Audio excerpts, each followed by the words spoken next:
Gente, pelo amor de Deus, é muita desonestidade por parte de um pastor. Você é um mentiroso, pastor.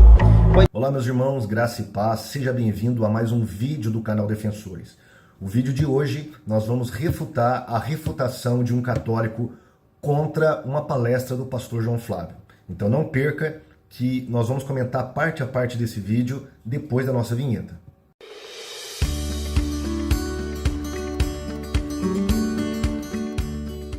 Muito bem, estamos de volta. Eu estou fazendo esse vídeo não com o intuito de revanche ou coisa parecida, mas simplesmente por dois motivos. O primeiro motivo é que este rapaz, ele citou diretamente o CACP, então eu sou um dos cofundadores do CACP, então isso me toca, a dar uma resposta a essas argumentações, a esses ataques que ele fez contra o pastor João Flávio. O segundo motivo é porque muitas pessoas que estão assistindo o vídeo deste senhor, deste rapaz, chamado Daniel Silveira, mas não é o deputado federal, eles vão acreditar que o que ele disse realmente tem base bíblica e de fato ele refutou o que disse o pastor João Flávio. Tá? Então é por esses dois motivos que eu estou fazendo esse vídeo. Eu vou soltar já de mão aí bem rápido o vídeo dele e conforme ele vai falando nós vamos comentando e refutando as questões que ele levanta neste vídeo em que ele está fazendo. Estudando um pouquinho o canal dele, estudando alguns vídeos dele, a gente percebe que o Daniel, principalmente, ele fez um vídeo contra mim, eu ainda vou trabalhar neste vídeo, a gente percebe que o Daniel, ele não tem uma boa interpretação de texto, ele interpreta mal o que as pessoas falam, ele confunde as coisas e ele cria espantalhos e depois se gaba de ter refutado o espantalho que ele mesmo criou. Tá? Então é lastimável. E ele comete vários erros nesses vídeos, não só nesse que eu irei comentar, mas num vídeo em que ele tenta me refutar e outros vídeos sobre o purgatório que também ele menciona o pastor João Flávio. Mas sem mais delongas, vamos aí ouvir o senhor Daniel Silveira e o que ele tem a dizer. Olá, meus amados irmãos e irmãs, nós vamos dar sequência aqui às nossas argumentações, respondendo às distorções do pastor Martins, do CACP, que é um site de apologética protestante. Eles têm lá uma playlist falando sobre a Igreja Católica e atacando a fé católica. Bom, vamos fazer o primeiro comentário aqui. Na verdade, o CACP ele não ataca a fé católica. O que faz o CACP? Ele compara as doutrinas católicas, os dogmas católicos, com o que ensina a Bíblia Sagrada. E quando nós comparamos o que crê a Igreja Católica, o que ela ensina, o que ela definiu como dogma, e contrastamos com o ensino bíblico, é claro que não bate. Os ensinos do catolicismo, a maioria deles, são completamente não só extra, mas antibíblicos. Alguns deles são até antibíblicos mesmo. Então, é este o caso. Todos os argumentos, todos os artigos e vídeos que nós fazemos é com esse intuito, de apenas contrastar a fé católica com a doutrina dos apóstolos. E quando a gente compara os dois, é claro, eles são incompatíveis. Mas o Daniel, assim como alguns outros católicos, acreditam que isso é um ataque. Na verdade, não é um ataque. É apenas uma maneira de dizer que o catolicismo ele não herdou as suas doutrinas da tradição apostólica, não herdou as suas doutrinas das doutrinas ensinadas por Jesus e pelos apóstolos. Mas vamos continuar aqui. Então ele vai passar o vídeo do pastor João Flávio, eu não vou reprisar esse vídeo, tá? Quem quiser pode assistir lá no canal CACP, é um vídeo bem antigo, onde o pastor João Flávio fala sobre a origem das imagens de escultura dentro da Igreja Católica, e ele diz que a origem começa com uma função pedagógica, e depois de Teodósio, depois que pagãos começam a entrar na igreja sem conversão, apenas através do batismo, esses pagãos trazem para dentro da igreja um costume que eles já tinham no paganismo, ou seja, de adorar, de reverenciar, de prestar culto às imagens. Então, a partir deste momento, com a igreja já não tão cristã, mas cheia de pagãos semi-convertidos, com costumes pagãos ainda, essas pessoas começam a transformar toda a liturgia da igreja. E por fim, isso aí vai ter uma justificação teológica lá no segundo concílio de Nicéia, tá bom? É exatamente isso que o pastor disse. Então é isso que o senhor Daniel Silveira vai tentar responder durante esse vídeo. Meus irmãos, a gente presencia nessas argumentações protestantes que eles tentam ao máximo, né, fazer uma mistura aí de muitos textos bíblicos, muitas das vezes de histórias, né, contando aí fatos históricos que eu não sei de onde eles tiram. Bom, ele diz que não sabe de onde que o pastor João Flávio tirou os fatos históricos. É simples, Daniel. Primeiro, livros de história da igreja. Segundo, pesquisas acadêmicas, do mundo acadêmico, como essa aqui, por exemplo, do Alan Bezasson, A Imagem Proibida, tá? Que é uma tese dele, um livro muito respeitado nessa área de iconoclastia, história da iconoclastia. Outros, Dicionário de Crenças dos Cristãos Primitivos, tá? Por exemplo, da própria literatura católica, Dicionário Enciclopédico da Bíblia, da edição, deixa eu ver aqui qual é essa edição aqui, Editora Vozes, tá bom? Portanto, católico, tá? E é claro, da própria Bíblia Sagrada. Né? Então é daí, Daniel, que nós tiramos todas essas histórias, tá bom? Assim, eu não culpo você por ser ignorante, e eu estou usando a palavra ignorante aqui no bom sentido e não no sentido pejorativo, de ser apenas desconhecedor dessas questões. Tá? Se você estudar um pouco mais, você vai saber que o pastor João Flávio, tudo que ele diz tem embasamento histórico, tá bom? Não é pelo fato de que você não conheça que isso não exista. Mas vamos prosseguir, vamos ver o que ele tem mais a dizer para nós aí nessa alegada refutação. Diz que a Igreja Católica, paganizada, começou a usar as imagens como um instrumento pedagógico.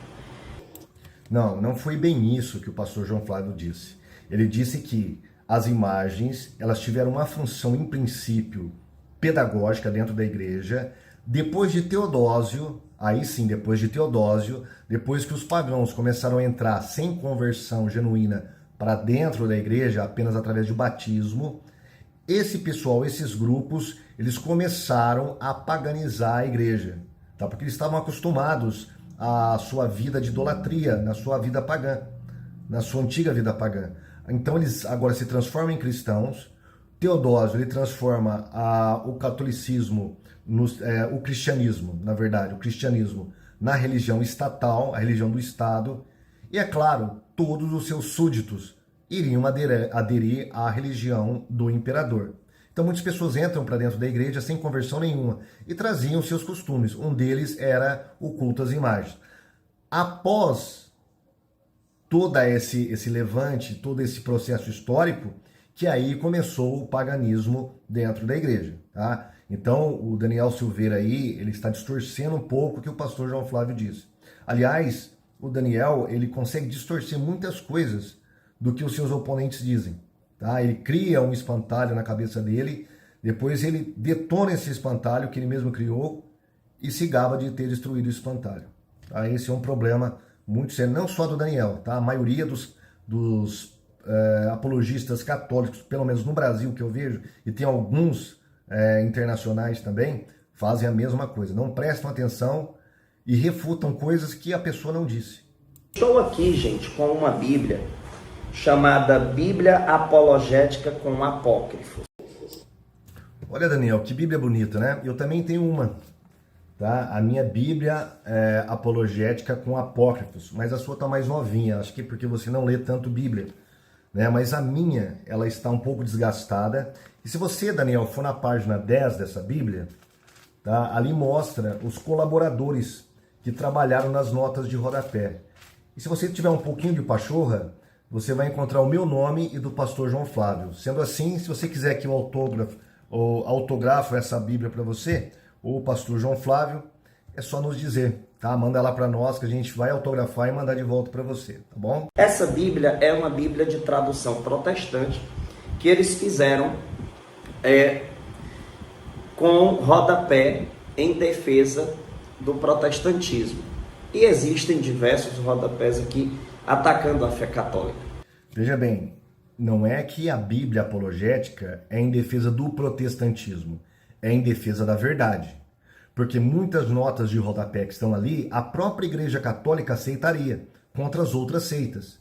Então, a Bíblia apologética, ela não foi feita para combater a Igreja Católica, como que dá a entender, pelo menos aí na fala que ele fez agora, de que a Bíblia apologética tem várias notas de rodapé contra a Igreja Católica. De fato tem, mas ela não foi feita contra a Igreja Católica, tá? Isso é um alerta, são notas de estudos apologéticos para treinar e para o conhecimento do crente mediano, que não tem tempo para ficar estudando. Então, por exemplo, chega uma testemunha de Jeová na casa dele, ele pega a Bíblia, a testemunha de Jeová cita o versículo, a hora que ele olha lá, tem a resposta embaixo na nota de rodapé e ele vai responder para as testemunhas de Jeová, adventistas, mormons, espíritas e também católico, tá bom? Então, é uma obra geral para combater seitas e não para defender o protestantismo.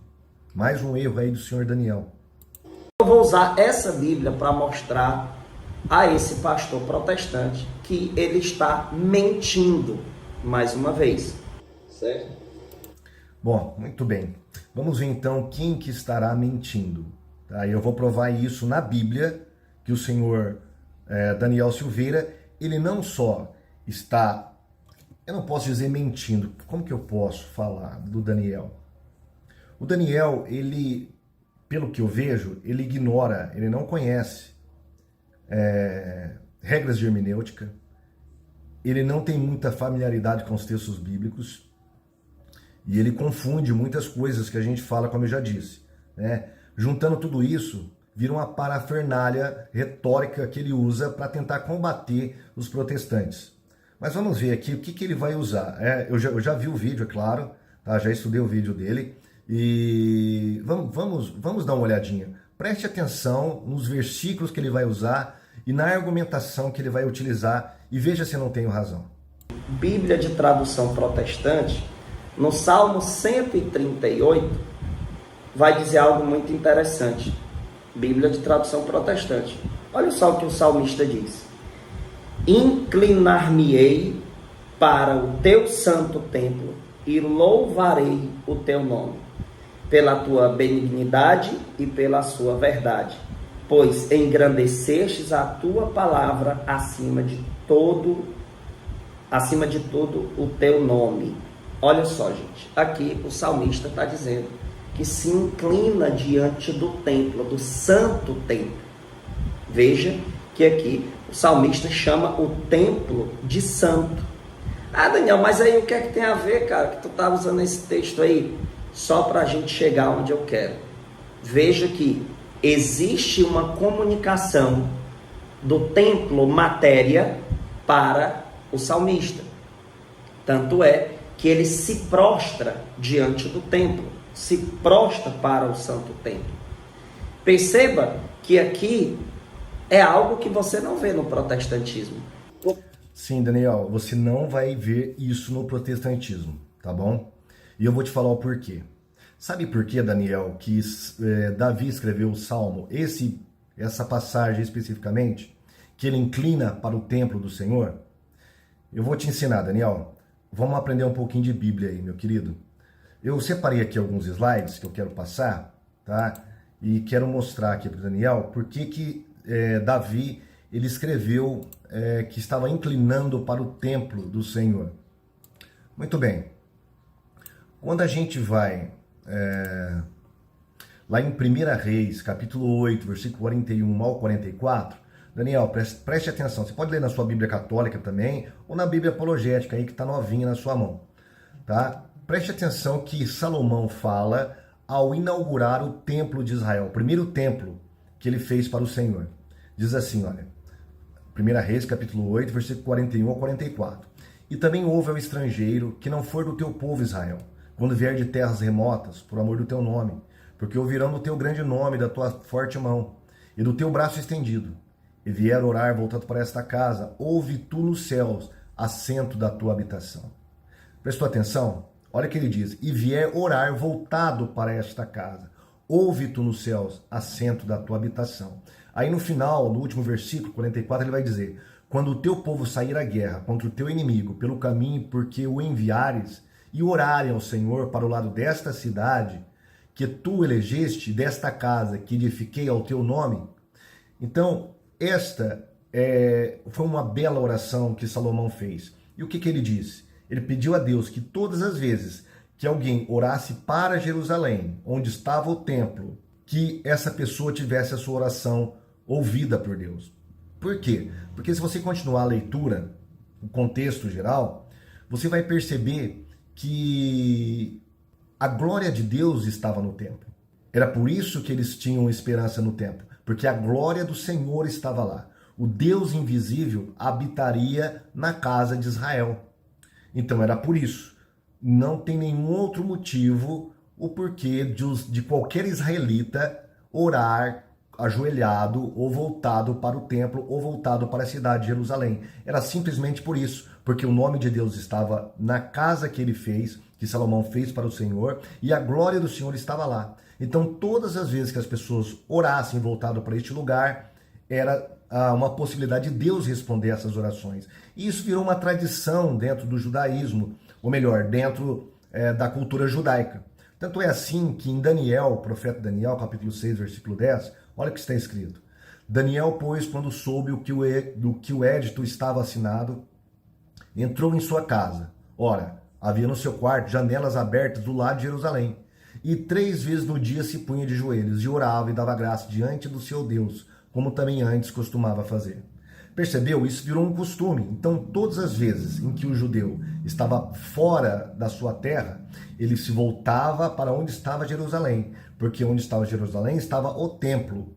E não era a questão do templo em si, era porque o Deus de Israel estava habitando naquele local. A glória de Deus estava ali e o nome de Deus estava ali. Era simplesmente por isso. Mas olha que interessante, olha como que o Daniel, nosso amigo católico, ele não gosta que a gente chama ele de amigo, né? Ele acha que é uma hipocrisia, que nós estamos sendo falsos. Ele falou isso num vídeo que ele me refutou. Mas, Daniel, sinceramente, eu considero vocês como amigos, não como irmãos. Se eu falasse que vocês eram irmãos, para nós, aí eu estaria sendo mentiroso e hipócrita. Porém, vocês são amigos nossos. Eu tenho vários amigos católicos. Vamos ver como que o Daniel aqui explica esse desenrolar que ele disse sobre o templo. Ah, só um momentinho. Eu já estava me esquecendo aqui. Os pais da igreja, nenhum deles, quando comentaram o Salmo 138, fizeram essa conversão indevida que o Daniel tenta fazer. Por exemplo, Agostinho, no comentário aos Salmos, no Salmo 137, que é um pouco diferente, que ele estava usando uma outra versão ali, de manuscritos. No Salmo 137, na parte 4.2, olha o que ele diz, comentando essa passagem que o Daniel está tentando provar, que nós devemos adorar o santo templo de Deus. Prostrar-me-ei em teu santo templo. Entendo teu templo não feito por mãos humanas, mas que tu mesmo fizeste para ti. Agostinho aqui, ele vai dizer que o templo é um templo espiritual. E ele vai seguir outros comentaristas da igreja primitiva também comentaram dessa maneira. Por exemplo, Teodoreto de Ciro, comentando o Salmo 138, veja o que o Teodoreto diz. Eu me curvarei diante do teu santo templo e confessarei ao seu nome da tua misericórdia e da tua verdade. O templo consagrado ao teu nome tomarei para mim um lugar no céu.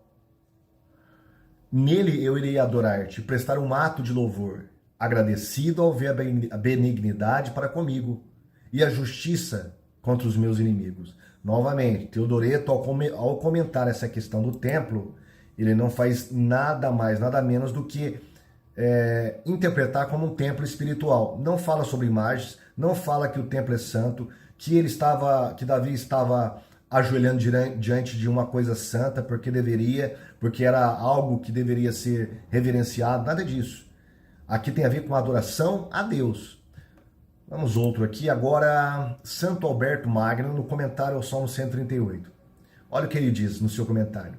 Aqui ele promete louvar com coração devoto, alguém que está afastado de todas as distrações e evitando cautelosamente que se desvie. A ideia é, cantarei com o coração puro e adorarei, subindo ao teu santo templo, que é o meu próprio coração que tu santificaste. Pois ali vocês desejam ser adorados. Aí ele cita João 4,23. Os verdadeiros adoradores adorarão o Pai em espírito e em verdade. O espírito é o templo de Deus. O templo de Deus é santo e você é esse templo. Quem ora ali é ouvido. Então, completamente diferente da interpretação que o Daniel está tentando fazer. Aliás, será que o Daniel ele tem fundamento no magistério eclesiástico para essa interpretação? Porque os católicos são proibidos de fazer a interpretação particular da Bíblia.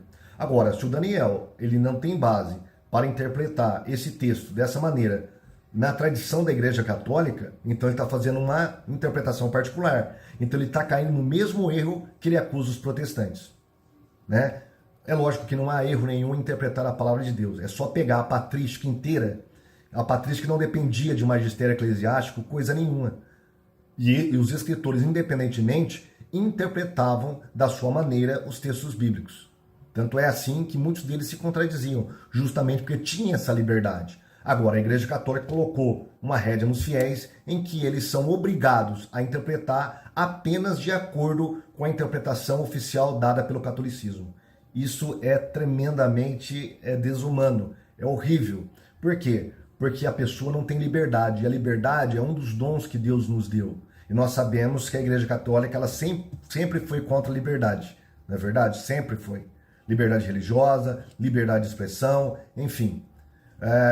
Depois do Concílio Vaticano II é que eles mudaram um pouquinho, tá? Mas antes do Vaticano II, a ideia era ser contra a liberdade religiosa, tá? Então, isso mostra como que é o catolicismo romano. Vamos então continuar com o vídeo do Daniel. Vamos ver o que ele tem mais a dizer aí. Aí eu quero mostrar a vocês como era esse templo. Aí você pega aqui em Ezequiel capítulo 41, do versículo 17 ao 19. Presta atenção. É por isso que eu falo que o Daniel ele não tem muita habilidade com exegética, com Bíblia, essas coisas. Ele vai correlacionar o templo de Ezequiel 41 com o que Davi está falando no Salmo 138. Não tem nada a ver uma coisa com a outra. Primeira coisa, Daniel, aprenda uma coisa. Leia o Ezequiel dentro de todo o seu contexto. O templo de Ezequiel, ele começa no capítulo 40, vai até o 48. Tá? Isso foi uma visão que Deus deu a Ezequiel. Uma visão. Esse templo de Ezequiel nunca foi construído, Daniel. Preste atenção. Nunca foi construído. Não é o templo de Salomão. Não é o templo que Davi está falando. Ele está falando aqui de um templo, no caso Ezequiel, está falando de um templo que era para ser construído pelo povo de Israel. Estava no futuro, ainda não foi construído. As dimensões do templo são completamente diferentes, são enormes em comparado com o templo de Salomão. A liturgia não é mosaica. O templo não fala dos querubins da Arca da Aliança ali dentro. O templo fala de coisas que não existiam no templo de Salomão. Então é um templo completamente diferente. É um templo que ainda será construído, segundo alguns entendimentos teológicos, no milênio. Eu já fiz um vídeo sobre isso também, falando sobre o templo do milênio.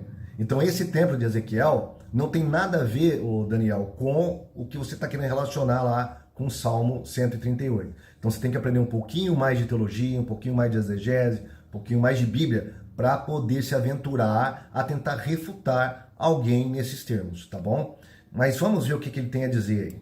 Lembrando, Bíblia de tradução protestante, que diz: até o espaço em cima da porta e até o templo de dentro e de fora, e até toda a parede em redor, por dentro e por fora, tudo com medidas. E foi feito com querubins e palmeiras, de maneira que cada palmeira estava entre querubins, e cada querubim tinha 2 rostos, a saber, um rosto de homem olhava para a palmeira de uma banda, e um rosto de leãozinho para a palmeira da outra. Assim foi feito por toda a casa em redor. Aqui está dizendo que o templo era coberto de imagens tanto dentro como fora. Percebam que eles tentam tirar aí o nome imagens, né? Mas não tem como eles retirar aqui, que eram os querubins, esse rosto de um homem. Veja, tinha um rosto de uma pessoa lá no templo, e o salmista se ajoelhou diante do templo. Então, consequentemente, se ajoelhou diante de imagens. As imagens comunicam alguma coisa. Ô Daniel, vamos aprender uma coisa aqui. Primeiro, Salmo 138, Davi. Tá? Quem que está falando daquele salmo ali? Quem que fez aquele salmo? Davi. Segundo a tradição, foi Davi. Tá? Rei Davi escreveu o Salmo 138.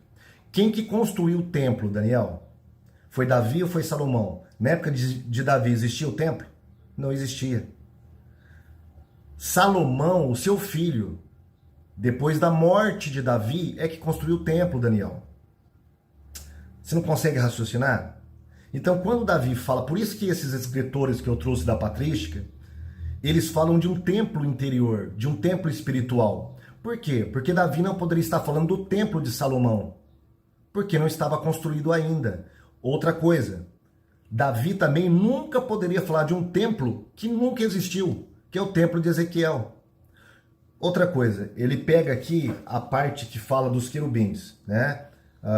Os querubins adornavam ali a parte do templo de cima e embaixo, sendo colocados entre as palmeiras. Cada querubim, um tinha o rosto de homem, o outro o rosto de leão. Um olhava para uma palmeira, o outro olhava para outra palmeira. Estavam intercalados ali. É interessante isso aí. Por quê? Se os querubins justificam o uso de imagem, eu quero perguntar para o Daniel e todos os católicos. Vocês oram aos querubins? Vocês têm imagem de querubim na casa de vocês? Onde que vocês têm imagem de querubim? Onde que eu vi em alguma igreja católica? Me mostra algum querubim na igreja católica, onde vocês cultuam os querubins, onde vocês têm culto para querubim. Então não adianta, Daniel. Os querubins, dentro da antiga dispensação, eles eram o quê? Um símbolo. Eles não recebiam culto. Eles não recebiam uma adoração. Ou, como vocês queiram, uma veneração de dulia. Não existia isso na mentalidade judaica.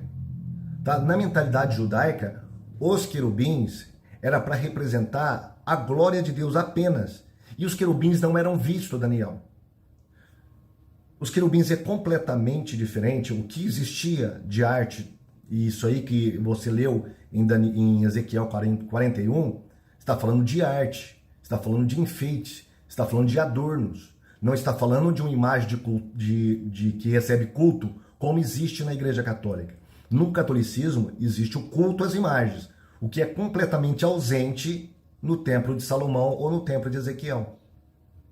Tanto é assim, que esse dicionário enciclopédico da Bíblia, que é da Igreja Católica, olha o que eles vão falar sobre a idolatria no Antigo Israel. Até hoje, nenhuma imagem foi encontrada que pudesse ser considerada como imagem de Javé. Há apenas uma moeda não israelita de Gaza, século V a.C., em que Javé é representado como Dionísio. E ele continua, em Deuteronômio 4,15, as imagens de Javé são também proibidas pelo motivo de que Javé no Sinai não se demonstrou em figura nenhuma. Que o culto legítimo a Javé era de fato sem imagem, vê-se bem nas narrativas bíblicas. Só a arca era o símbolo, e nas paredes do templo, e os touros que carregavam a bacia de bronze nunca foram objeto de adoração. Preste atenção, nunca foram objeto de adoração. Só a serpente de bronze foi mais tarde venerada com sacrifícios de perfumes, e por este motivo afastada do templo. Então, a própria literatura católica fala isso. Primeiro, não existia nenhum pintor e escultor em Israel, porque era proibido. Segundo, Deus não tinha imagens. Terceiro, tudo aquilo lá, a arca, os querubins, os ornamentos, era tudo simbólico e apontava não só para a glória de Deus, mas apontava para o ministério de Cristo. Para o ministério de Cristo apontava o templo, a liturgia sacerdotal, os sacerdotes, as vítimas imoladas, o sábado e toda aquela cultura religiosa que Deus deu a Israel apontava para Jesus, Agora, quando Jesus vem, tudo se cumpre e deixa de ser. Agora, o que os católicos fazem? Eles vão buscar na antiga aliança algo que já foi abrogado, que já acabou, que apontava para Jesus. Nós não precisamos de imagem. Primeiro que é proibido lá entre os 10 mandamentos, é o primeiro mandamento. Proibido fazer imagens de escultura. Proibido ter outros deuses diante de mim, Deus disse. Mas o Daniel, ele quer reviver, mesmo contrariando a lei de Deus, o culto às imagens. Então ele quer comparar as imagens lá do capítulo 41 de Ezequiel, de um templo que nunca existiu, para tentar justificar o uso de imagens na Igreja Católica, que são coisas completamente diferentes. Por exemplo, na Igreja Católica, as imagens recebem culto, as imagens são beijadas, as imagens são levadas em procissão, as imagens fazem milagres, as imagens choram, derrama lágrimas de sangue, as imagens são reverenciadas, são veneradas e até mesmo adoradas. Elas são levadas nas ruas, as pessoas tocam nelas.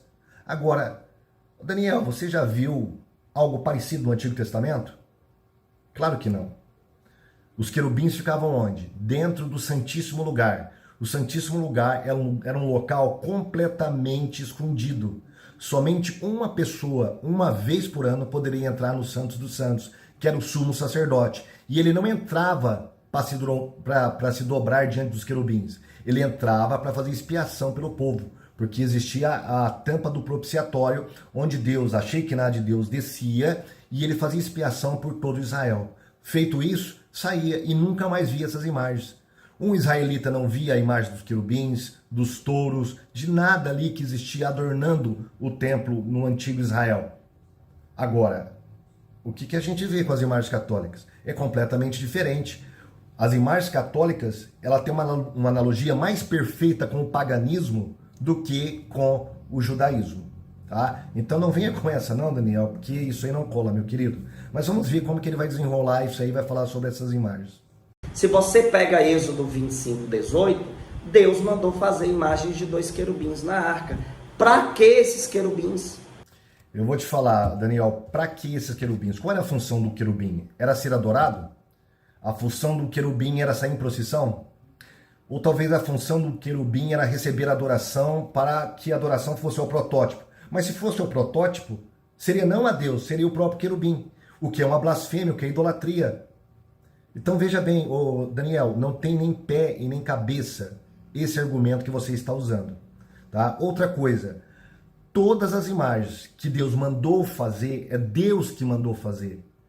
Pode perceber que ninguém tinha autoridade de fazer imagens. Nenhum judeu tinha autoridade de fazer imagem. Eu acabei de mostrar isso na própria literatura católica. Você não vai ver pintor, você não vai ver escultor fazendo imagens de querubins nas casas dos judeus. Não tinha isso. Foi uma imagem específica que Deus mandou fazer para um local específico e para um culto específico. Completamente diferente. E que simbolizava algo específico. Não era para todo Israel. Não era um objeto de culto. Que é totalmente contrário ao que diz a Igreja Católica. A Igreja Católica, o Daniel vai falar mais à frente sobre o catecismo católico, que realmente as imagens elas recebem uma veneração que é transportada para o protótipo, ou seja, para a imagem original, que seria, por exemplo, alguém se ajoelhando diante de Maria. A pessoa, na verdade, não era a imagem de Maria que recebia a reverência, a honra, a oração, e sim a própria Maria. Tá? É mais ou menos nesse sentido. Mas isso não existe em Israel. Agora, vamos deixar claro uma coisa. Os protestantes não são contra a arte. O que nós encontramos no Antigo Testamento, e o que o Daniel citou aí, é apenas arte de decoração. Não é arte de veneração e de culto. São coisas completamente diferentes. Uma coisa é a arte, outra coisa é a arte enquanto culto, arte enquanto sagrada. Isso não existia em Israel. Deixa eu mostrar para você, Daniel, talvez você não conheça, mas os protestantes gostam muito de arte, inclusive de arte religiosa. Vamos lá. Vou te mostrar aqui, Daniel, algumas artes muito bonitas aqui que os protestantes eles têm. Por exemplo, aqui na parte superior, essas duas figuras estão nos vitrais da primeira igreja batista de Curitiba. Uma mostrando aqui o batismo de Jesus por João Batista e a outra do próprio Cristo aqui como o bom pastor. Essa arte nós vamos encontrar na arte primitiva da igreja, que não era uma arte de adoração, uma arte que recebia culto de veneração, que as pessoas cultuavam e coisa parecida, tá? Que tem depois do Concílio de Nicéia II. Mas era uma arte enquanto instrução, uma arte pedagógica, tá? Abaixo aí nós temos vitrais das igrejas presbiteriana à esquerda e da igreja metodista à direita aí com uma Bíblia, né? Muito bonita por sinal. Então os protestantes, eles não são contra as artes. Eles são sim contra a arte enquanto objeto de veneração ou idolatria.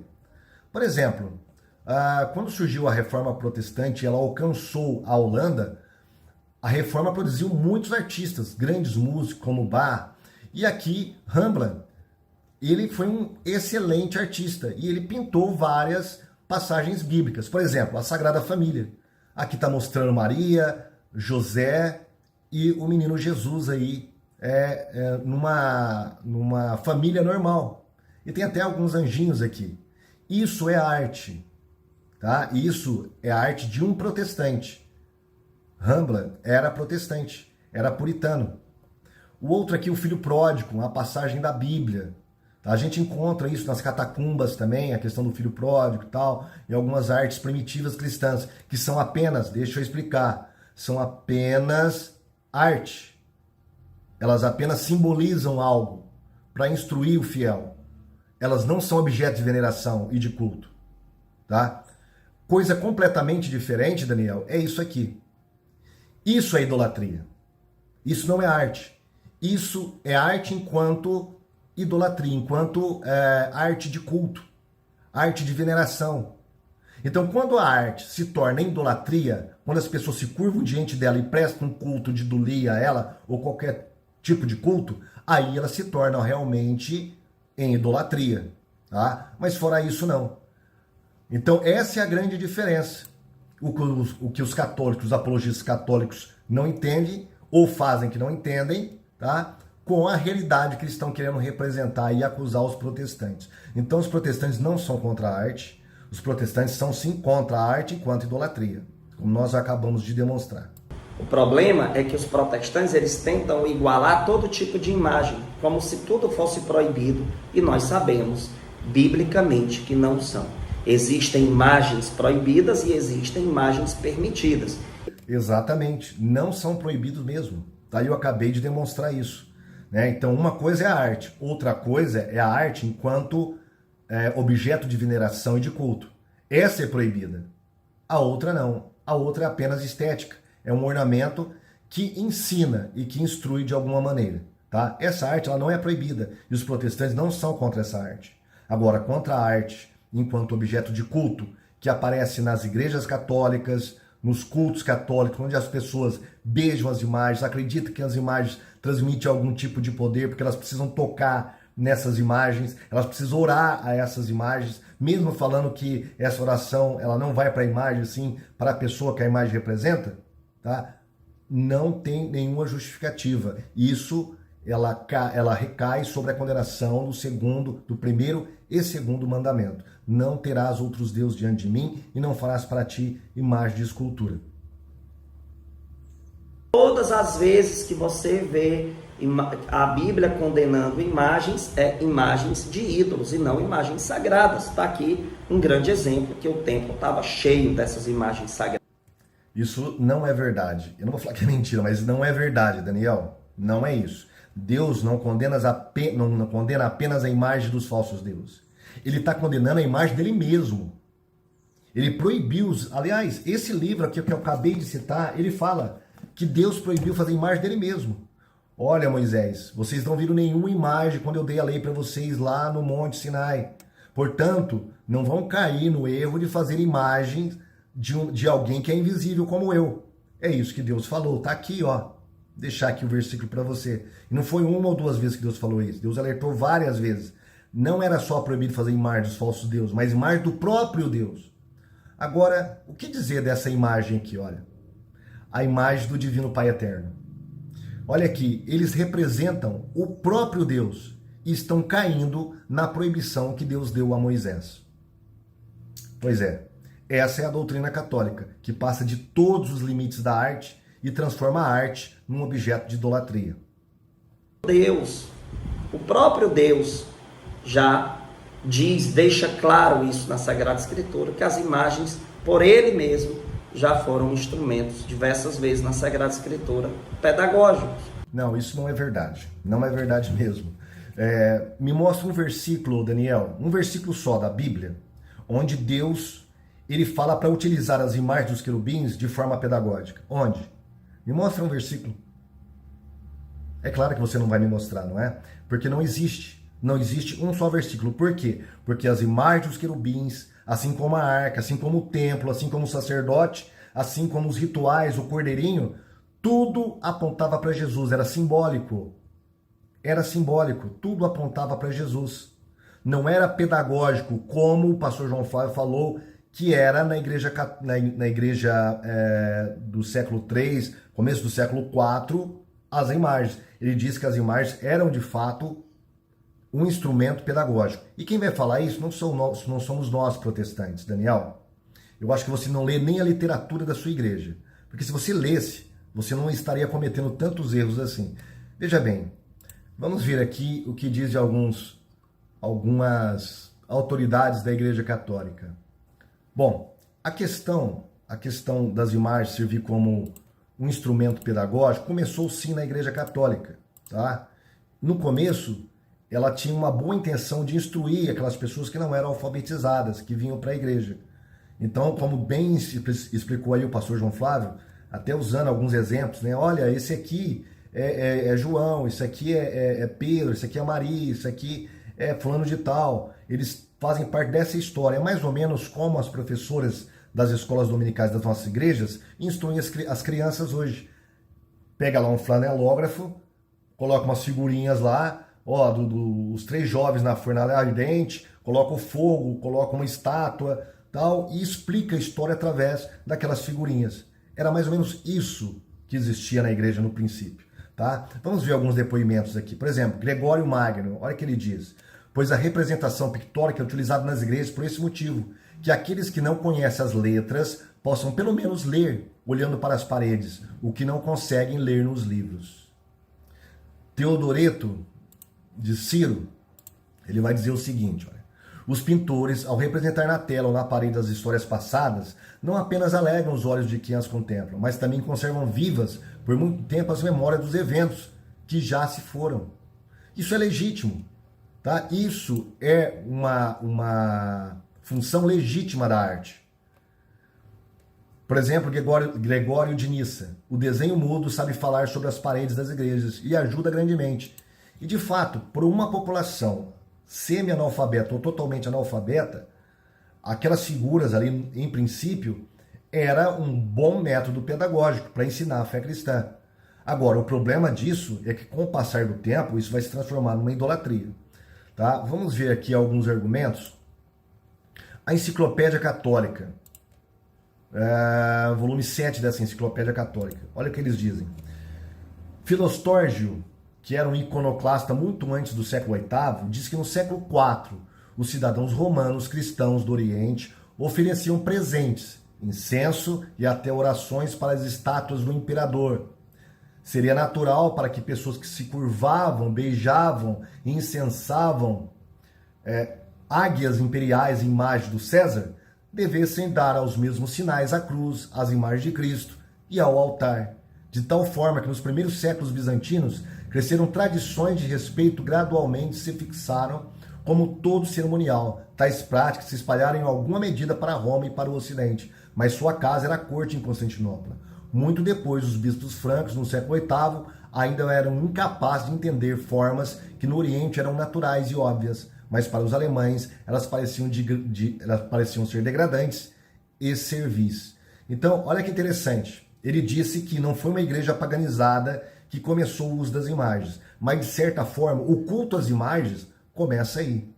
Olha, as pessoas que eram chamadas aqui pela enciclopédia de cristãos, elas beijavam, ofereciam incenso à imagem do imperador. E a igreja, os líderes não falavam nada. Mas é óbvio que quando eles colocassem uma imagem de Cristo, de Maria, de Pedro, de Paulo, sei lá de quem, é claro que seria natural, como a própria enciclopédia fala, ele transferir esta paganização com uma roupagem cristã. Tá? Então, a própria literatura católica é que está falando por nós, Daniel. Não somos nós. Então, seria importante você ler um pouquinho mais de literatura da sua própria igreja. Vamos ver aqui mais algumas coisas. Olha o que diz um Monsenhor Urbano Osíris, né? Ele é sacerdote da Arquidiocese de Porto Alegre. Ele escreveu num site, eclesia.com.br, que saiu na revista Teocomunicação, lá de Porto Alegre, volume 27, de 97. Tá? Você pode acessar isso pelo Google. Ele diz o seguinte, em uma parte desse artigo, ele diz o seguinte, olha, o cristianismo primeiro evitou em geral o culto das imagens, por causa do perigo da idolatria. Mais cedo, introduziu imagens como adorno e ilustrações. Olha, primeiro, adorno, tá? A gente vai encontrar isso na história da igreja, sim. Não são objetos de culto, eles não são cultuados, eles não são beijados, eles não são colocados em altares. São apenas adornos. Depois, ilustrações. Aí cai na questão da pedagogia, que nós lemos aqui três personagens da patrística aí falando. Passando depois ao seu culto. Olha, é a mesma coisa que o pastor João Flávio estava explicando. Sobretudo no Oriente. Aparecem então símbolos e figuras decorativas que lembram os mistérios da salvação em torno da pessoa de Jesus e dos apóstolos. Um outro site aqui, também católico, olha o que ele diz. De fato, o cristianismo se adaptou à cultura europeia de maneiras que seriam irreconhecíveis para os primeiros cristãos judeus.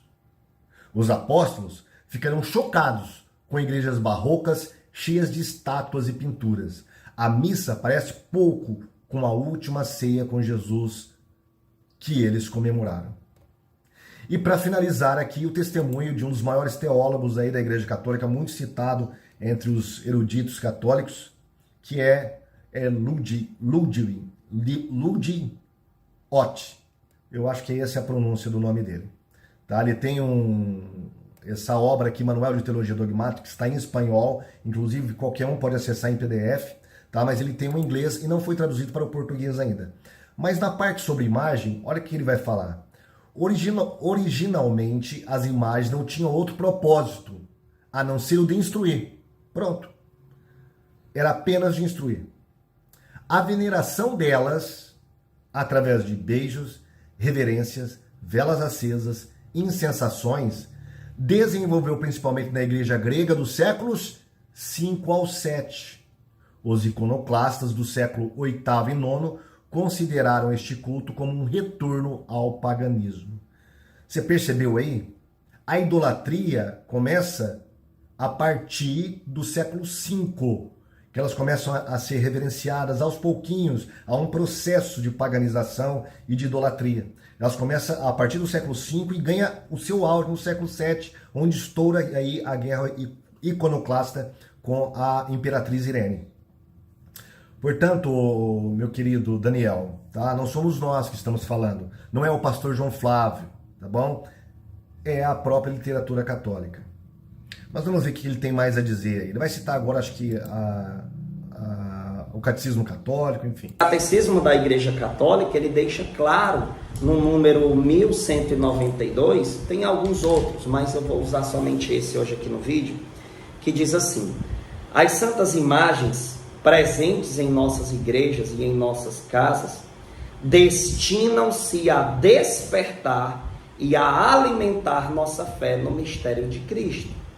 Por meio do ícone de Cristo e de suas obras salvíficas, é a Ele que adoramos. A gente adora a Deus e não a imagem. A imagem, ela serve como uma comunicação para potencializar a minha memória, potencializar o meu gesto de devoção. A imagem é um instrumento pedagógico. Ele vai citar então o Catecismo Católico, né? Aqui eu já marquei onde ele citou, eu até grifei muitas coisas aqui, principalmente em relação à idolatria.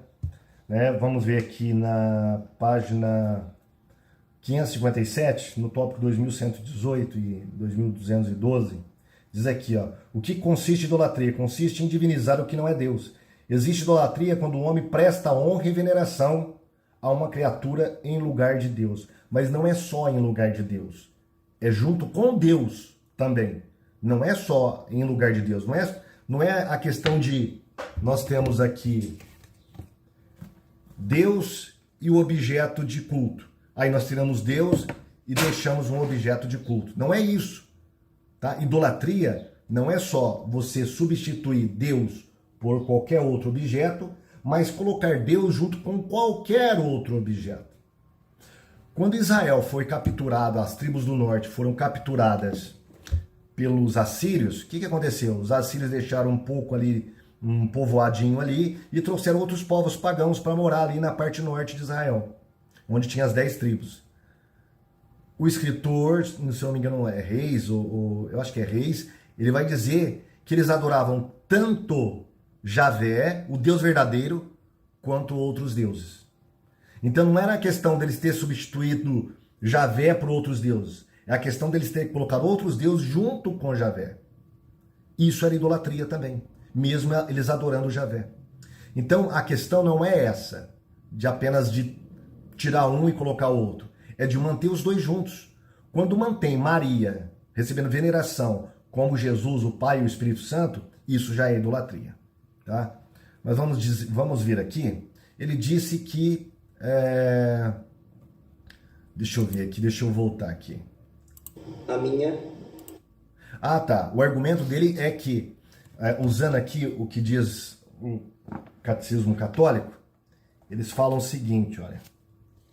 Por meio do ícone de Cristo e de suas obras salvíficas, é a Ele que adoramos. Mediante as santas imagens da Santa Mãe de Deus, dos anjos e dos santos, veneramos as pessoas nelas representadas. Esse argumento aqui não é da Igreja Católica Romana, vem de Nicéia II, do Oriente. Tá? Se alguém leu aí as atas e os anátemas do Concílio de Nicéia, vai perceber que esse argumento é lá do Oriente, que a Igreja Católica Ocidental, a Igreja Romana, pegou para si e incorporou aqui no Catecismo Católico. Agora, olha que interessante. Sabe quem que usava esses mesmos argumentos que o Daniel, a Igreja Católica inteira usa? De que nós não adoramos a imagem, nós não veneramos, nós não prestamos culto à imagem em si, mas sim à pessoa que ela representa. Sabe quem que os apologistas cristãos falavam que usava isso? Os pagãos. Vamos dar uma olhadinha? Olha o que diz aqui, por exemplo, Atenágoras, no livro Petição em Favor dos Cristãos, no tópico 18. Olha o que ele vai dizer. Há aqueles que dizem que isso são apenas estátuas, mas é aos deuses que eles se referem, que as procissões que a eles se fazem, os sacrifícios que eles oferecem, terminam nos deuses, e a eles se dirigem, que não existe, enfim, outro meio de aproximar-se dos deuses sem este. Os deuses são difíceis de aparecer claramente. O mesmo argumento que o Daniel usou é que Atenágoras fala que os pagãos usavam contra os cristãos, quando eles eram colocados contra o muro com acusação de idolatria. Vamos ver então Arnóbio, no livro Contra os Pagãos, a parte 6, o capítulo 6, parte 17. Mas você erra, diz meu oponente, e está enganado, pois não consideramos nem o cobre, nem o ouro, e nem a prata, ou aqueles outros materiais dos quais as estátuas são feitas, como sendo em si deuses e divindades sagradas. Mas neles, olha a semelhança, mas neles adoramos e veneramos aqueles a quem a sua dedicação como sagrado introduz e faz habitar em estátuas feitas por trabalhadores. O que o Daniel está usando e o que o catecismo católico desde Nicéia II usa, através de João de Damasco, era que os pagãos usavam contra os cristãos nas primeiras gerações de cristãos pós-era apostólica.